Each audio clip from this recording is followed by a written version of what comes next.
جی مسیح کے زندہ اور بابرکت نام میں آپ سب کی سلامتی ہو۔ خداوند آپ سب کو برکت دے اور اپنے ایمان میں رکھے۔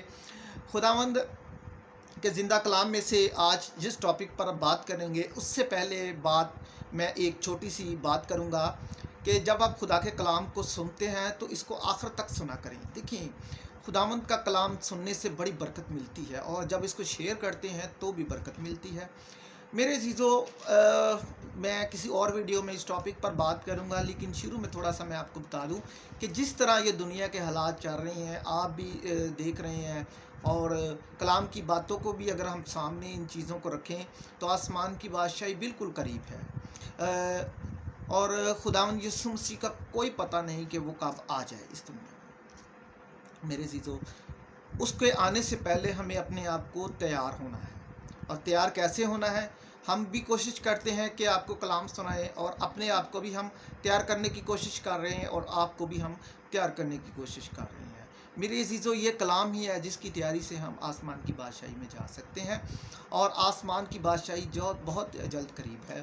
آپ اگر بائبل کے حوالہ جات کو، بائبل کو پڑھتے ہیں یا بائبل کی سمجھ رکھتے ہیں تو یہ جو واقعات اور دنیا میں یہ جنگوں کا سسٹم جو چل پڑا ہے، اس سے پتہ چلتا ہے کہ خداوند کی آمد جو ہے وہ بہت قریب ہے۔ میں کسی نیکسٹ ویڈیو میں اس کے ساتھ ان ٹاپک پر آپ سے ضرور بات کروں گا، لیکن جو آج کا ٹاپک ہے وہ ہے ہمارا جسمانی اور روحانی شفا۔ میرے عزیزو، ہماری کوشش ہوتی ہے کہ ہم جسمانی شفا کو، ہم اس کے پیچھے پڑے ہوتے ہیں، اس کو حاصل کرنے کے لیے ہم بڑی تگ و دو کرتے ہیں کہ ہمیں جسمانی طور پر شفا ملے۔ اگر ہمارے اندر کوئی بیماری آ جاتی ہے تو ہماری کوشش ہوتی ہے کہ ہم ڈاکٹروں کے پاس بھاگیں اور ہم اپنا علاج کروائیں، اچھا علاج کروائیں، اچھا ٹریٹمنٹ کروائیں، اچھی میڈیسن استعمال کریں۔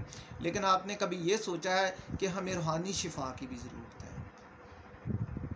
اور روحانی شفا جو ہے اس کے بارے میں آج ہم بات کریں گے۔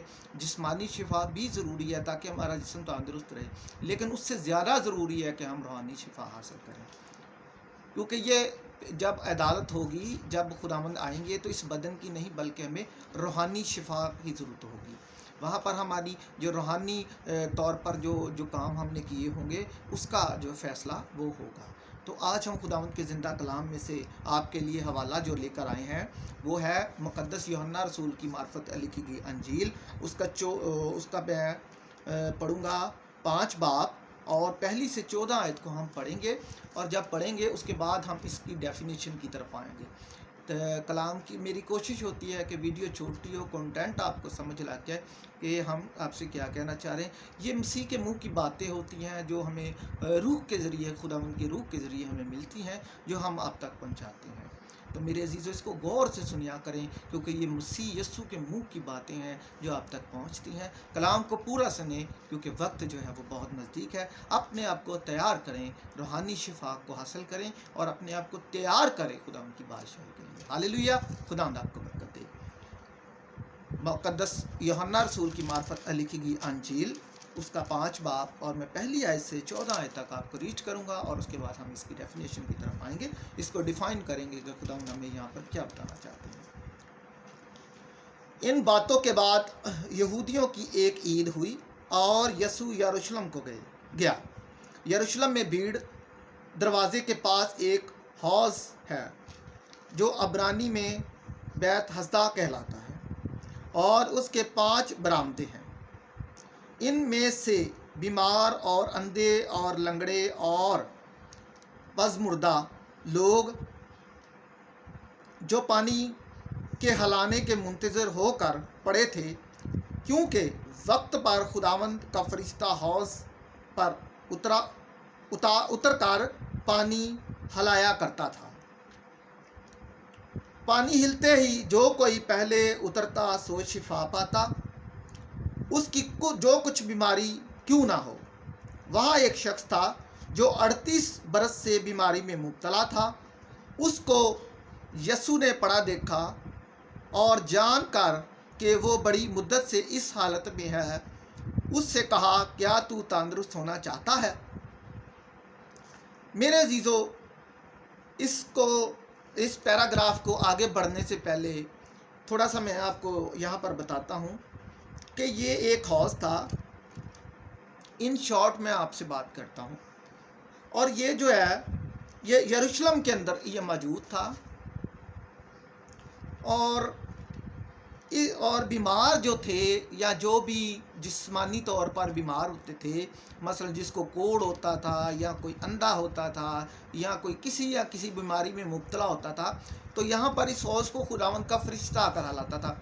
और जब वो हलाता था तो एक आदमी को शिफा मिलती थी जो पहले उसमें जो है वो उसमें उतर जाता था। अब यहाँ पर एक 38 साल का बीमार आदमी है और वो वहाँ पर बैठता है, और वहाँ पर वो 38 साल से बैठता है और कोशिश करता है कि जैसे ही खुदावंद का फरिश्ता आए और वो उसमें जो है वो उतर कर शिफा हासिल करे। लेकिन उसकी कोशिश बार बार करने से भी वो 38 साल से क्योंकि बीमार था, तो वो इतना कमज़ोर हो चुका होता है, वीक हो चुका होता है। ज़ाहिर सी बात है, बीमारी कोई भी हो, अगर जिस्मानी तौर पर हमें कोई बीमारी आती है, तो जब बीमारी आती है तो हमारी सेहत जो है वो कमज़ोरी की तरफ जाती है। तो वो कमज़ोर इतना शायद हो चुका था कि वो हौज़ में जो है वो खुद उतर नहीं सकता था। वो कोशिश करता था या तो उसको कोई पकड़ के उतार दे या वो खुद कोशिश करता था। अब यहाँ पर क्या होता है, खुदावंद यीशु मसीह की आमद होती है और खुदावंद उसको कहते हैं कि तू तंदुरुस्त होना चाहता है। ये आप क्वेश्चन उसने उसको किया है। खुदावंद यीशु मसीह ने उस 38 साल के जो बीमार था उसको ये क्वेश्चन किया कि क्या तू तंदुरुस्त होना चाहता है, क्योंकि मेरा रात का जो मनजी खुदावंद यीशु नासरी है उसके पास शिफा देने की ताकत थी। आगे बढ़े। उस बीमार ने उसे जवाब दिया, आए खुदावंद, मेरे पास कोई आदमी नहीं कि जब पानी हलाया जाए तो मुझे हौज़ में उतार दे, बल्कि मुझसे पहुँचते पहुँचते दूसरे मुझसे पहले उतर पड़ता है। वही बात जो मैंने रिपीट आगे बताई। आगे लिखा है, यीशु ने उससे कहा, उठ, अपनी चारपाई उठाकर चल फिर। वो शख्स फौरन तंदुरुस्त हो गया और अपनी चारपाई उठाकर चलने फिरने लग पड़ा। यहाँ पर खुदावंद उसको शिफा देते हैं और वो उठकर चलना फिरना शुरू हो जाता है। वो दिन सब्बत का था, बस यहूदी उससे जिससे उसने शिफा दी कहने लगे, क्या सब्बत का दिन है, तुझे चारपाई उठाना रवा नहीं। अब यहाँ पर यहूदी थे, उन्होंने कहा कि तू सब्बत का दिन तूने शिफा पाई है, सब्बत के दिन जो है वो चारपाई उठाना जो है वो रवा नहीं है। ये यहूदियों में था।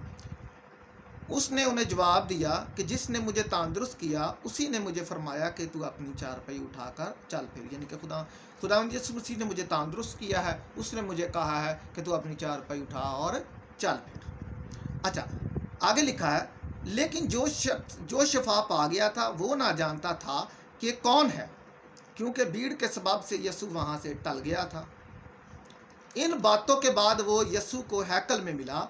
उसने उससे कहा, देख तू तंदुरुस्त हो गया है, फिर गुनाह ना करना, ऐसा न हो कि तुझ पर इससे भी ज़्यादा आफत आए। खुदावंद का पाक कलाम का पढ़ा जाना हम सबों के लिए बायसे बरकत हो, आमीन। अच्छा, यहाँ पर वो शिफा हासिल करता है। शिफा हासिल करने के बाद वो उसकी मुलाकात बाद में यीशु के साथ हैकल में होती है। अब उससे खुदावंद ने कहा कि अब तू तंदुरुस्त हो गया है, फिर गुनाह ना करना। इसमें पहली बात, फिर गुनाह ना करना। यहाँ पर आप ज़रा इस बात को नोट करें कि खुदावंद ने शिफा के बाद उसको कहा कि फिर गुनाह ना करना।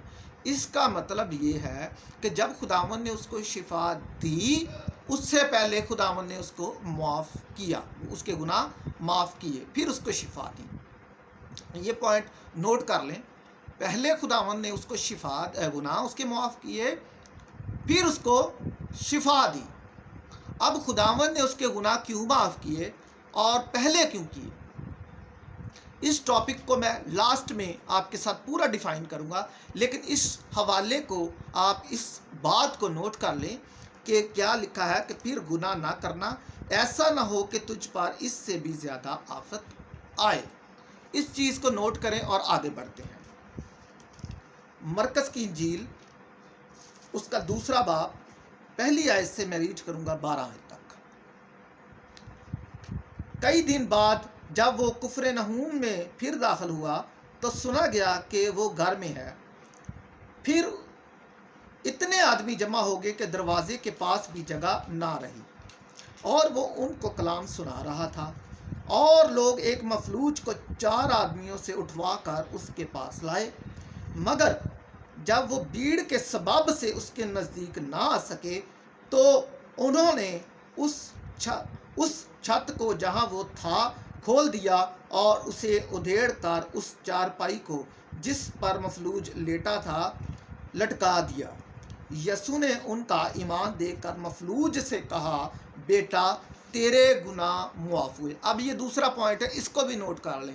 पहले का मैंने कहा कि उसने कहा फिर गुनाह ना करना। अगला पॉइंट मैं आपको नोट करवा रहा हूँ कि मफलूज से कहा, बेटा तेरे गुनाह मुआफ हुए। आगे पढ़ते हैं। मगर वहाँ बास फकिया जो बैठे थे, ये इसी तरह बैठे थे जैसे वहाँ पर यहूदी थे जिन्होंने उसको कहा था कि सब्बत के दिन रवा नहीं। ऐसे ही यहाँ पर भी वो फकिया बैठे थे। ये कहीं ना कहीं इब्लीस का टोला ज़रूर मौजूद होता है जो रोकने की कोशिश करता है। फिर वो अपने दिलों में सोचने लगे कि ये क्यों ऐसा लगता है कि कुफर बकता है, खुदा के सिवा गुनाह कौन माफ़ कर सकता है। और फिर यसु ने अपनी रूह से मालूम करके कि वो अपने दिलों में यूं सोचते हैं, उनसे कहा, तुम क्यों अपने दिलों में ये बातें सोचते हो? आसान क्या है, मफलूज से ये कहना कि तेरे गुनाह मुआफ हुए, या ये कहना उठ अपनी चारपाई उठाकर चल फिर। लेकिन इसलिए कि तुम जानो कि इब्ने आदम को ज़मीन पर गुनाह मुआफ करने का इख्तियार है। उसने मफलूज से कहा, मैं तुझसे कहता हूँ, उठ अपनी चारपाई उठा कर अपने घर चला जा। वो उठा, फिर फौल चारपाई उठाकर उन सब के सामने बाहर चला गया। चनाचा वो सब हैरान होकर खुदा की तमजीद करने लगे, हमने ऐसा कभी नहीं देखा था। अब मैं आपको ये इसकी बात बताता हूँ। ये खुदा जो है वो कुफर नहूम में जाते हैं और वो एक घर में दुआ करते हैं, कलाम सुनाते हैं। वहाँ पर एक मफलूज होता है, उसको उठाकर लोग चार लोग जो है उठाकर वो चारपाई पर लेकर आते हैं। लेकिन भीड़ इतनी ज़्यादा होती है कि वो वहाँ पर पहुँच नहीं सकते। अब वो क्या करते हैं, वो छत के ज़रात उसको वहाँ से वो लटका देते हैं जहाँ पर खुदावंद यीशु मसीह कलाम कर रहे हैं। बड़े गौर से सुनिएगा कि हम जिस पॉइंट पर आने वाले हैं। अब वहाँ पर जब लटकाते हैं तो खुदावंद यीशु मसीह को सबसे पहले हैं कि जा तेरे गुनाह, मफलूज से कहते हैं कि बेटा तेरे गुनाह मुआफ हुए। यहाँ पर बात जिस बात की मैंने टॉपिक को स्टार्ट किया है कि जिस्मानी और रूहानी शिफा। मेरे अजीज़ों, जिस्मानी शिफा का पहले भी बताया कि हम बहुत जगह पर दौड़ते हैं, लेकिन कभी हमने ये सोचा है कि हमें रूहानी शिफा की ज़रूरत है। हमारे अंदर एक वायरस मौजूद है, जो वायरस कोरोना से, एड्स से, जो कोड़ से, जो कैंसर से, जो किसी भी वायरस से खतरनाक वायरस है। और वो वायरस है गुनाह का वायरस, जो मेरे और आपके अंदर मौजूद है। और इसी चीज़ को यहाँ पर डिफाइन किया गया है कि पहले उसके गुनाह मुआफ किए, उसके गुनाह के वायरस से उसको निकाला, क्योंकि मसीह यीशु ये चाहता नहीं है कि हम लोग गुनाह में हलाक हों। फैसला जिस्मानी शिफा का नहीं होना, फैसला रूहानी शिफा का होना। हमारे गुनाहों को हमें अपने अंदर से धोने की ज़रूरत है, इस वायरस को निकालने की ज़रूरत है। यहाँ पर खुदावंद इसी तरह इस रूह को पहले बचाते हैं कि ये जहन्नम में ना जाए, ये गुनाह में हलाक ना हो, ये गुनाह में ना मरे। मेरे अजीज़ों, जब हम पर एक बीमारी आती है जिस्मानी तौर पर, तो फिर हम पर दूसरी भी आ सकती है। लेकिन जो गुनाह का वायरस है, जो गुनाह की बीमारी है, अगर वो हमारे अंदर से निकली होगी तो हमें इस बात की तसल्ली होगी कि जिस्मानी जितनी भी बीमारियां हम पर आ जाएं, हम पर तसल्ली होगी कि हमारे अंदर गुनाह का वायरस जो है वो मौजूद नहीं है। हमारी रूह जो है वो सेफ हैंड्स में है, सेफ हाथों में है। मेरे अजीज़ों, यहाँ पर खुदावंद उसको जिस्मानी शिफा देने से पहले ये ज़रूरी समझते हैं कि इसको पहले रूहानी शिफा दी जाए। खुदावंद को ये पता है कि मेरी और आपकी जो हमेशा की ज़िंदगी है वो रूहानी शिफा में है। हमारे अंदर जो गुनाह का वायरस, जो बीमारी जो काम करती है, वो गुनाह जो हमारे अंदर काम करता है, इसको निकालने की ज़रूरत है। मेरे अजीज़ों, हमें अक्सर शिफा नहीं मिलती, अक्सर शिफा नहीं मिलती। वो इसलिए नहीं मिलती कि हम अपने आप को खुदा के सामने पेश नहीं करते, हम अपने आप को खुदा के सामने अपने गुनाहों का इकरार नहीं करते। और एक गुनाहों का इकरार ऐसे नहीं कि खुदा में अपने गुनाहों, नहीं, आपको दिल से और ईमान के साथ गुनाहों का इकरार करना है। यहाँ पर खुदा ने कहा, यसू ने उनसे कहा ईमान देकर, उनका ईमान देकर। अब पहले किसको खुदा ने देखा? ईमान को, फिर खुदा ने उसके गुनाह माफ़ किए। हमारे अंदर अगर कोई बीमारी है तो पहले खुदावन हमारे ईमान को देखता है, फिर हमें चाहिए कि हम अपने ईमान को मजबूत करें ताकि हम इन गुनाहों से निकलें। खुदावन ये चाहता है कि हमारा ईमान जो है वो मजबूत हो ताकि हम इस वायरस का मुकाबला करें, इस वायरस को अपने अंदर से निकालें। मेरे अजीजों, फिर खुदावंद जिस्मानी भी शिफा देता है और फिर हमें रूहानी भी शिफा देता है, लेकिन सबसे पहले हमें रूहानी शिफा की ज़रूरत है। जब हम रूहानी शिफा की तरफ आएंगे तो जिस्मानी शिफा हमें ऑटोमेटिक मिल जाएगी। अब यहाँ पर खुदावंद ने उसको ये नहीं कहा, ना उस पर हाथ रखा, ना उसको कहा, ना उसको पकड़ा, ना किया कुछ। यहाँ पर उसने कहा कि लेकिन इसलिए कि तुम जानो कि इब्ने आदम को ज़मीन पर गुनाह माफ़ करने का इख्तियार है। और फिर उससे कहा, मैं तुमसे कहता हूँ, उठ, अपनी चारपाई उठा और चल फिर। खुदावंद को पता चल गया था कि पहले मैंने अपना मकसद पूरा किया है कि मैंने इसकी रूह को बचाया है गुनाह में जाने से पहले, ताकि ये गुनाह में ना मरे। यहाँ पर भी वही पॉइंट, पीछे की तरफ आए तो यहाँ पर लिखा है कि फिर गुनाह ना करना। इसका मतलब ये है कि जब खुदावन ने उसको शिफा दी है, उससे पहले उसके गुनाह मुआफ़ किए हैं। यहाँ पर इसीलिए खुदावन ने कहा कि फिर गुनाह ना करना। मेरे अजीज़ों, जब हम जिस्मानी तौर पर शिफा ले लेते हैं, जब हम रूहानी तौर पर खुदावंद का इकरार कर लेते हैं, और अगर हम फिर खुदावंद को दौच देते हैं या खुदावंद को फिर हम शैतान और अबलीस की राहों पर चल पड़ते हैं, तो फिर क्या होता है? हम खुदा को यूज़ करते हैं, यूज़ एंड थ्रो, और अबलीस को एक और मौका देते हैं। मेरे बात को ज़रा बड़े गौर से सुनिएगा। हम मसीह को इस्तेमाल करते हैं, और आपको पता है कि इस्तेमाल करना ये बहुत बड़ा गुनाह है। मसीह को इस्तेमाल करना और थ्रोना, क्या मेरा और आपका जो नजात दहिंदा है, क्या वो मेरा और आपका जो यीशु मसीह है वो इस काबिल है कि हम उसको थ्रो करें? नहीं मेरे अजीज़ों, वो हमारे दिलों में बसने वाला है, हमें वो अपने दिलों में बसाना है। हमें इब्लीस को मौका नहीं देना कि वो हम पर हंसे और खुदा पर भी हंसे कि तूने इसको शिफा दी, ये फिर मेरा ही है। नहीं, बल्कि इब्लीस को हमें कुचलना है और गुनाह के वायरस को तबाह करना है, ताकि हम बताएं कि खुदावंद देख, तूने मुझे शिफा दी, आज मैं तेरी निजात का काम कर रहा हूँ। खुदावंद तूने मुझे शिफा दी, आज मैं चर्च के काम कर रहा हूँ। खुदावंद तूने मुझे शिफा दी, आज मैं तेरा कलाम पढ़ रहा हूँ। खुदावंद तूने मुझे शिफा दी, आज मैं तेरे हुक्मों पर अमल कर रहा हूँ। खुदावंद तूने मुझे शिफा दी, आज मैं बहुत सी रूहों को बचा रहा हूँ। हालेलुया। ये वो वायरस है जिसको हमें अपने अंदर से निकालने की ज़रूरत है। और फिर खुदावंद कहते हैं कि जब ये वायरस तुम्हारे अंदर से निकल जाए तो फिर क्या करना? गुनाह ना करना। फिर क्या करना? गुनाह ना करना। और अगर करोगे तो इसका अंजाम सुन ले कि फिर क्या होगा, ये सुन ले इसी में, फिर गुनाह ना करना। और आगे लिखा, ऐसा ना हो कि तुझ पर इससे भी ज़्यादा आफत आए। मेरे अजीज़ों, देखें कि जब हम खुदा को डॉच करते हैं और जब खुदावंद हमें बचाता है, तो फिर हमें चाहिए कि हम खुदा को डॉच ना करें। एक तो पहले हम अपनी जिस्मानी शिफा की तरफ जाते हैं, बीमारियों में घुसे होते हैं। दूसरा, हम खुदा को डॉच करते हैं और गुनाहों में और होते हैं। मेरे अजीज़ों, हमें गुनाहों से निकलने की ज़रूरत है। ये बदनी बीमारियां आती हैं और हमें इनसे भी निकलने की ज़रूरत है, लेकिन असल जो वक़्त है, असल बात जो ये है कि हमें गुनाह के वायरस से निकलने की ज़रूरत है, क्योंकि गुनाह की मजदूरी मौत है। और मौत क्या है? हलाकत है। और मौत क्या है? हलाकत है।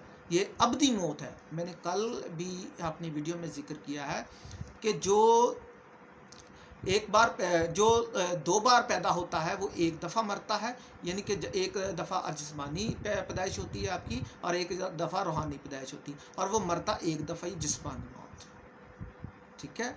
और जो एक दफ़ा पैदा होता है वो 2 दफ़ा मरता है, यानी कि वो एक जिस्मानी तौर पर पैदा होता है और एक जिस्मानी मौत मरता है और दूसरी जहन्नम की मौत मरता है। मेरे अजीज़ों, एक अगर हम इसकी 17वीं आयत को रीच करें, मरकज़ 2 बाब, तो यहाँ लिखा है, यसू ने ये सुनकर उनसे कहा, तंदुरुस्तों को तबीब की ज़रूरत नहीं बल्कि बीमारों को, मैं रास्तबाजों को नहीं बल्कि गुनाहगारों को बुलाने आया हूँ। मेरे अजीज़ों, खुदा यीशु मसीह खोई हुई भेड़ों को ढूंढने आया है। क्या है? गुनाहों में जो दसे हुए हैं उनको निकालने आया है। मेरे अजीज़ों, हमारा जो तबीब है खुदावंद यीशु मसीह, वो हमें रूहानी शिफा भी देने में कादर है और जिस्मानी शिफा भी देने में कादर है। मेरे अजीज़ों, मैं आपको अपनी एक मैंने गवाही शेयर की हुई है, आप मेरे चैनल पर जाकर देख सकते हैं। लेकिन मैं इसमें थोड़ी सी आपको बता दूं कि मैं खुद डायलिसिस का पेशेंट था, मेरे गुर्दे वाश होना शुरू हो गए थे, और मेडिकल में गुर्दे वाश जब शुरू हो जाएं तो ज़िंदगी की तरफ आना बड़ा मुश्किल हो जाता है। तो मैंने खुदा से वादा किया कि खुदावन, मैं अपने गुनाहों का इकरार करता हूँ, मैं बहुत ही गुनाहगार इंसान था, मैं अपने गुनाहों का इकरार करता हूँ, मैं अपने अंदर से गुनाह के वायरस को ख़त्म करता हूँ। खुदावन तू मेरी मदद फरमा। और खुदावन ने मेरी मदद की, और फिर क्या हुआ, खुदावन ने मेरी ज़िंदगी में मुआवजा किया। आज मैं बिल्कुल तंदुरुस्त हूँ, डायलिसिस मेरे ख़त्म हो चुके हैं और मैं खुदा की आज निजात का काम कर रहा हूँ। और अगर मैं उसी बीमारी को लेकर खुदा से माफ़ी मांगता और दोबारा मैं गुनाह में गिर जाता तो शायद फिर मेरे पास दोबारा मौका ना मिलता।